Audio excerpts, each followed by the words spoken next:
serving the Republic of the Philippines for more than 75 years. Ito po ang Presidential Broadcast Service. From the Presidential Palace, Manila, Dateline Malacañang.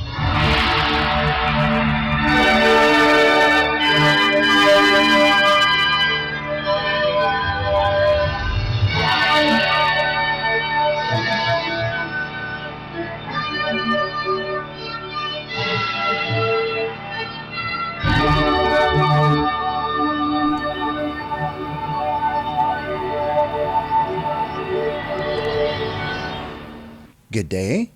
This is Dateline Malacañang.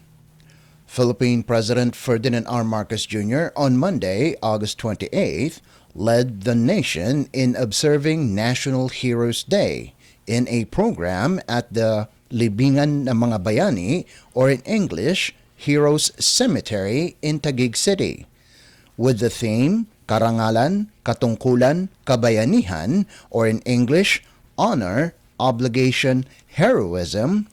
The National Heroes Day celebration is spearheaded by the National Historical Commission of the Philippines, or NHCP.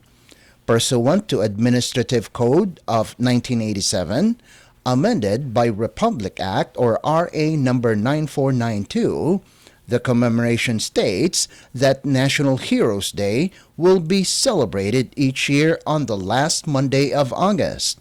The celebration gives Filipinos the opportunity to recognize the sacrifices of Filipino heroes and honor their bravery. Let's listen to the speech of Philippine President Ferdinand R. Marcos Jr. at the Libingan ng Mga Bayani in Taguig City. We commemorate today National Heroes Day, and as we do so, let us collectively recall the heroic deeds of those who have fought for our honor and our dignity as a blossoming nation throughout the centuries. From the warriors of old, revolutionary fighters, visionary thinkers, war veterans, and the countless patriots who have helped shape our country into what it is and what we are today, free, independent, and self-determined. To them, we are eternally grateful. May the stories of their courage and wisdom continue to be told and imparted to our youth, that they might be inspired and to strengthen their identity and cohesion of our nation for not today alone, but for centuries to come. In our journey forward as a nation, we must break free from the notion that heroes are only those who have earned a place in the national pantheon, immortalized in monuments, or those whose names are inscribed in streets or whose lives are chronicled in biographies. Like the unknown soldier buried in this hallowed ground, unnamed and unheralded heroes too deserve their due recognition. While the memories of our heroes of storied past will never fade, new ones continue to emerge. They are here amongst us in the daily bustle of modern-day society, in our communities, in our own families and inner circles. In their own ways, more often than not in less dramatic, less tragic circumstances, their selfless deeds and sacrifices have the same ability to inspire and to create a possible ripple effect in society. It can be said that most heroes are ordinary men and women, but which faced with the challenges of life, faced with the challenges to their lives, to their country, to their families, to their community, and to their beliefs, it is them who rise up and we show us the act of heroism that is extraordinary. All of us can be heroes, one way or another.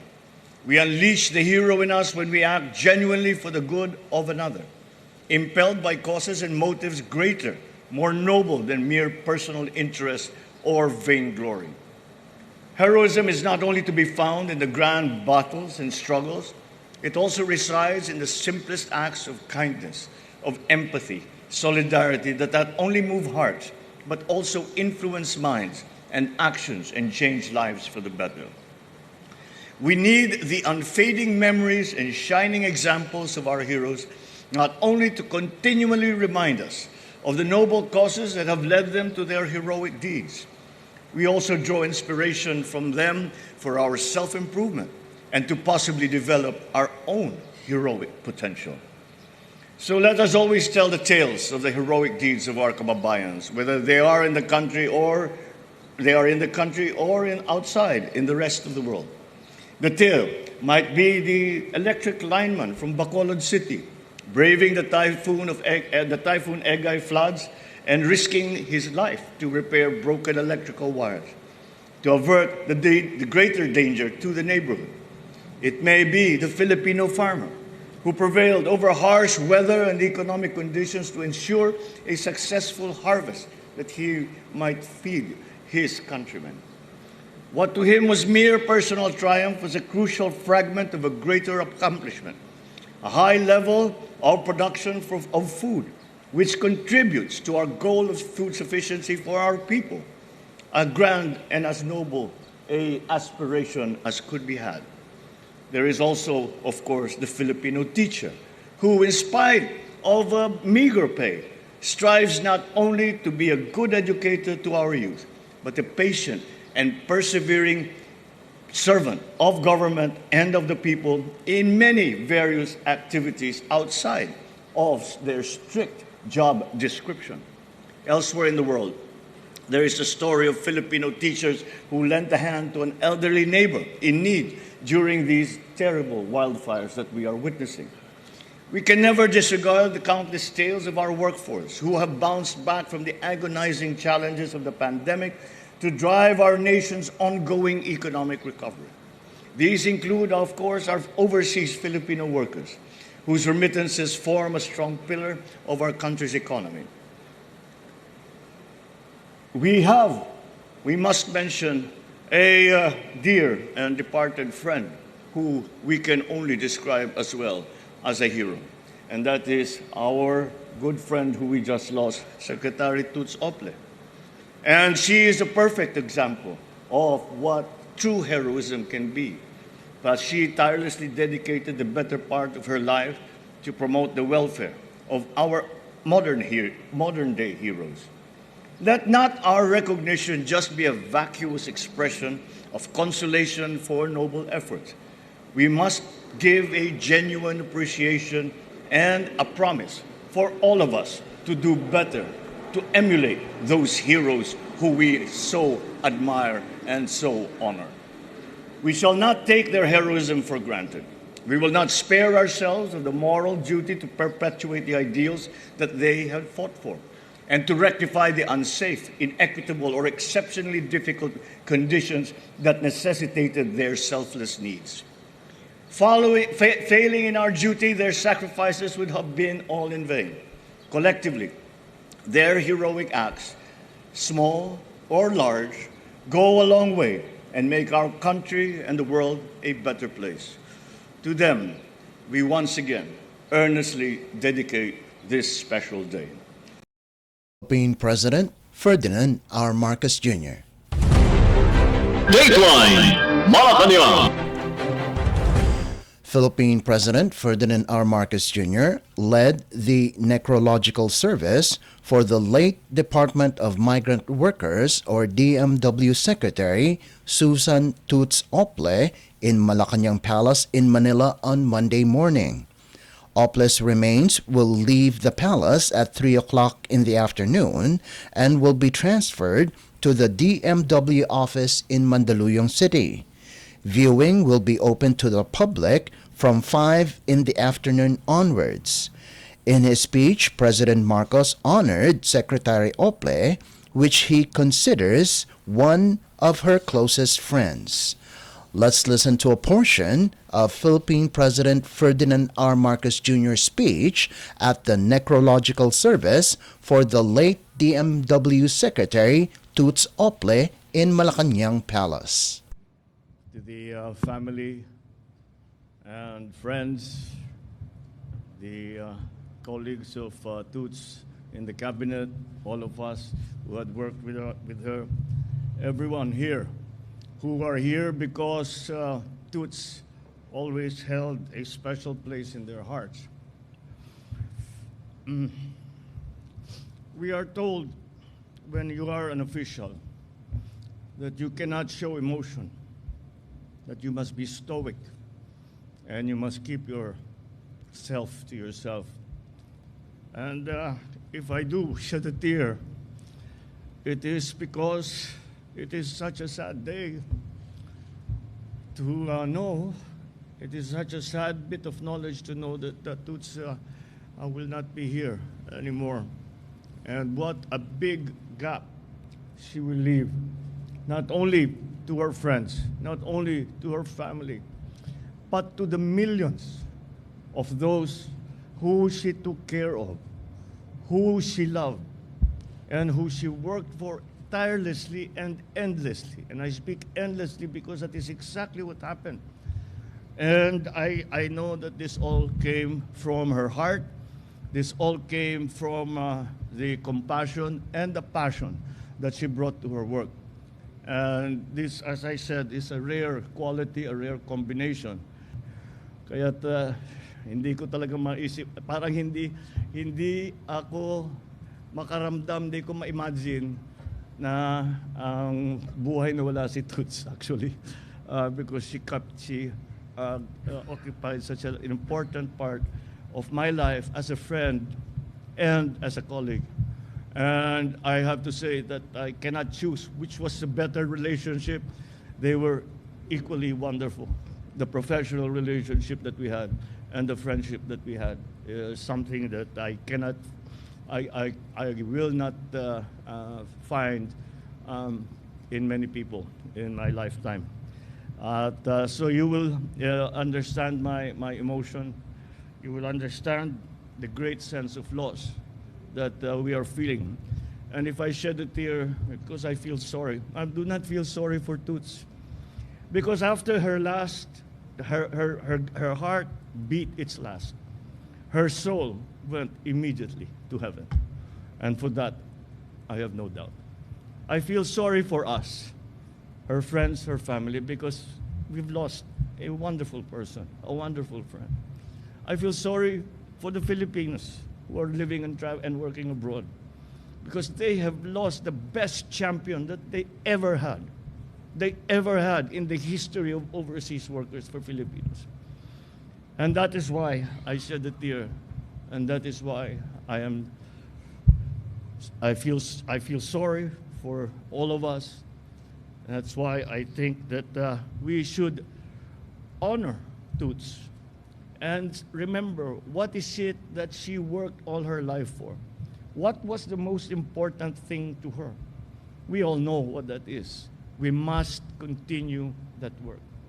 We must honor her memory. We must honor the work that she did before. And so that is a very high standard that Toots set for the rest of us. So let us not let her down. I hope I never let her down when she was alive. I fully do not intend to let her down now that she's gone. I will always remember her with great fondness and affection and great respect. Toots, I don't know how many years God will give me in this life, but for the rest of that life, I can confidently say Toots will always be one of the best people I have ever known. Thank you. Philippine President Ferdinand R. Marcos Jr. Dateline Malacañang. Philippine President Ferdinand R. Marcos Jr. assured the public of the government's preparedness to respond to communities that would be hit by Super Typhoon Goring. In a statement posted on his official X account, the president said the government is monitoring the typhoon-stricken areas, particularly those situated in northern Luzon. President Marcos said the Department of Social Welfare and Development, or DSWD, has already pre-positioned over 10,000 food packs in the affected areas. He said the government would make sure that there is a sufficient supply of food and other non-food items until the typhoon exits the country. Goring has reached super typhoon category and was spotted based on all available data, including those from Baler and Daet weather radars east-northeast of Casiguran, Aurora Province. Meanwhile, the Department of the Interior and Local Government, or DILG, urged local chief executives in the Cagayan Valley region and other affected regions to be on their toes.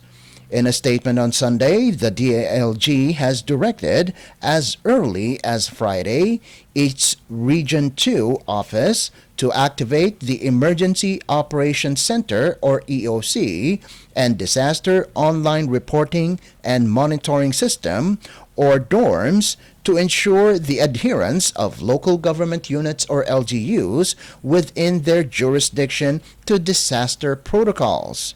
In a memorandum, the DILG asked LGUs to convene their local disaster risk reduction and management councils, or DRRMCs, conduct pre-disaster risk assessment for floods and other hazards, activate their village DRRMCs for early warning and monitoring of landslide zones, and assess the structural integrity of evacuation areas. LGUs were also reminded to continuously inform and advise affected communities of situation updates and intensify the use of social media platforms for public information. LGUs must also undertake critical preparedness actions in 1,481 villages in the Cordillera Administrative Region, Ilocos Region, Cagayan Valley, Central Luzon, Calabarzon, Mimaropa, Western Visayas, and Zamboanga Peninsula, which were identified by the Mines and Geosciences Bureau to have high to very high susceptibility to floods and rain-induced landslides. Dateline Malacañang. Philippine First Lady Liza Araneta Marcos supports the plan of rehabilitating the Pasig River. According to the Department of Human Settlements and Urban Development, or DHSUD, the First Lady approved of the plan after the Interagency Council for the Pasig River Urban Development, or IAC-PRUD, presented its master plan on a wide-scale rehabilitation of Pasig River at Malacañang Palace.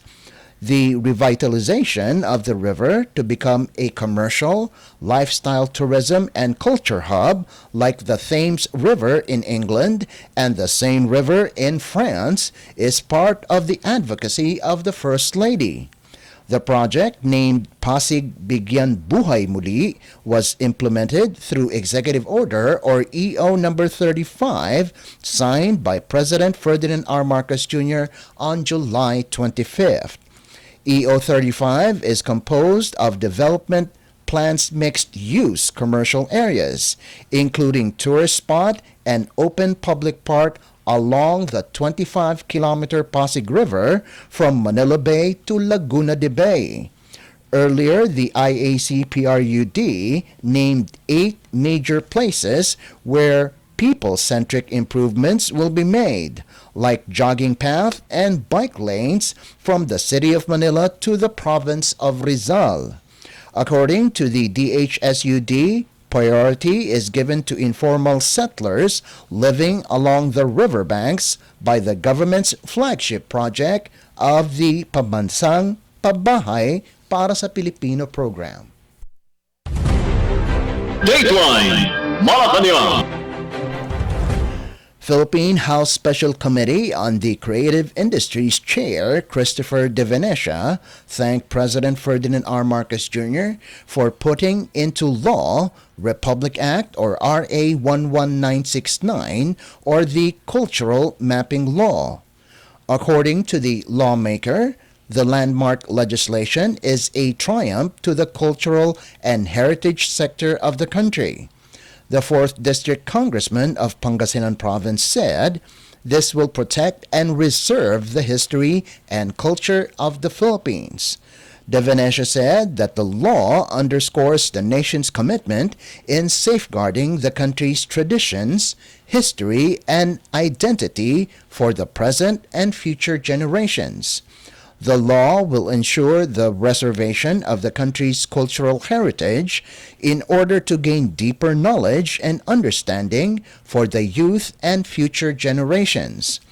Part of the program is to give technical and financial aid to local government units or LGUs in order to have an inventory of all locally and nationally declared cultural properties in their areas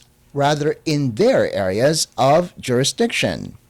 RA 11969 also wants to include in the basic education curriculum the teachings on national cultural treasures and important cultural property in all parts of the country. Dateline Malacañang. Philippine President Ferdinand R. Marcos Jr. has approved 2 other laws that aim to protect the welfare of disabled military veterans and the development of the business system in the country. Republic Act or RA number 11958 or an act rationalizing the disability pension of veterans that aims to give monthly disability pensions to a veteran that got sick or injured at work.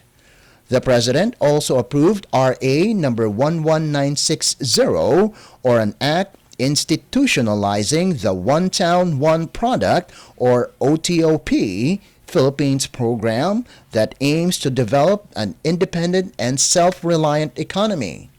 RA 11960 also aims to give support to local micro, small, and medium enterprises or MSMEs.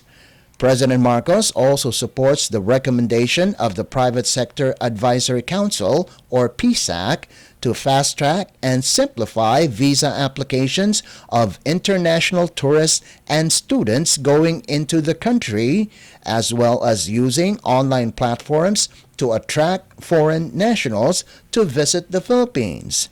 Included is the submission of online visa applications. In-person interviews might be taken out in order to fast-track the process. The person applying will only be required to show up in person if the government intelligence recommends it because of security issues. The government is nearing the completion of an online platform like Shopee and Lazada where government agencies can buy their supplies and equipment from trusted suppliers. According to Department of Budget and Management or DBM Secretary Amena Pangandaman and Procurement Service DBM Executive Director Dennis Santiago, they will launch a platform that will be called e-Marketplace, which is part of the amendments of the Government Procurement Reform Act. Secretary Pangandaman said the Government Procurement Reform Act was signed 2 decades already and aims to resolve the need for transparency, competition, get rid of political intervention, and minimize delays to the procurement process. Dateline Malacañang. And finally, Philippine President Ferdinand R. Marcos Jr. has assured Gilas Pilipinas of the Philippines' full support at the 2023 FIBA Basketball World Cup or FBWC. The President gave the assurance as he lauded Gilas despite its 87-81 loss to the Dominican Republic in the FBWC opening at the Philippine Arena in Bocaue, Bulacan Province. President Marcos also expressed elation over the large crowd of 38,115 that filled the Philippine Arena. The high attendance helped the country achieve its goal of beating the previous record of 32,616 spectators in an indoor arena during the 1994 World Championship Finals in Toronto, Canada, won by the United States. The chief executive also had the chance to meet with Gilas team members and take a photo with them during halftime. Gilas also lost against Angola at the Smart Araneta Coliseum in Quezon City on Sunday, 70-80, and will cap its Group A assignments against Italy at the same venue on Tuesday. Only the top 2 teams from the 8 groups, or 16 of the 32, will advance to the next round. Dateline Malacañang. Before we conclude our program, we would like to invite everyone to come and visit our Facebook page at Radyo Pilipinas World Service. You will be able to hear and view our Filipino and English programs, including news updates here in the Philippines. Kindly subscribe, like, and share our posts as well. And that concludes this edition of Dateline Malacañang. For Radyo Pilipinas World Service, this is Leo Magpayo. Good day and stay safe. From the Presidential Palace, Manila, Dateline Malacañang.